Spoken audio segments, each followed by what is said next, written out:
Welcome back, guys. I hope everybody's doing okay, that you haven't gone too stir crazy yet. With all this downtime you may have, I thought it'd be neat to give you a task that you can give to a friend, a parent, a brother, sister, whoever's around you about what we last talked about in social studies before we left for this unexpected break. So, we talked in depth about the Lost Colony of Roanoke and exactly what happened or what we think may have happened. Remember, we had all these explorers coming to what was considered the New World, all these untapped resources, and getting away from some things that were holding them back in their current land that they were in. And we talked a lot about this place called Roanoke. We looked at it on a map. We went in depth about how they arrived at Roanoke from some of the Western European areas that they were coming from, etc.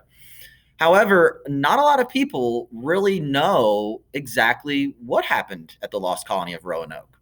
Now, we were doing our best investigative skills to try to determine what we think is the best answer. But my task for you is to talk to whether it's a brother, sister, a friend, family member, whoever's around, and ask them what do they know about the Lost Colony of Roanoke. And chances are you might be surprised. Most of my friends and family had actually never heard of it when I talked to them about it. So I want you to kind of give them each scenario, whether that was potentially being conquered by the Spanish that had come up from St. Augustine, whether that was the group of Native Americans from Croatoan Island that may have captured them or may have brought them along with them to where they were currently at. There were several different things that could have occurred. And I want you to put on your investigative hat one more time for me and see if potentially by speaking with, like I said, whether it's a family member, friend, whoever, you come to a different conclusion. Now, once again, we don't know exactly what happened, but we have a pretty good idea. So give them an opportunity to look through or talk through each scenario and then kind of tell them what you had come to.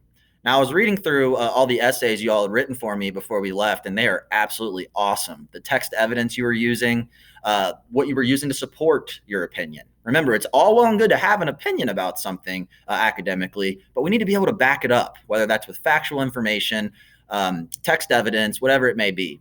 So my goal for you is to talk to them about the Lost Colony of Roanoke. And you might even remind them of the 13 original colonies via our story that we've talked about throughout the year as well. My goal is to keep this all fresh in your minds. And at the same time, I'd like to have some more discussions about it when we meet over these next 3+ weeks during phase 2. I will see you guys tomorrow morning at 9 a.m. If you're available for our Zoom conference. And if not, totally fine. I'm actually going to be able to save the conference and I'll share that out as an email afterward. And once again, we'll have plenty more of those until we're able to make it back to school. So I'm looking forward to seeing everybody tomorrow morning. Take care.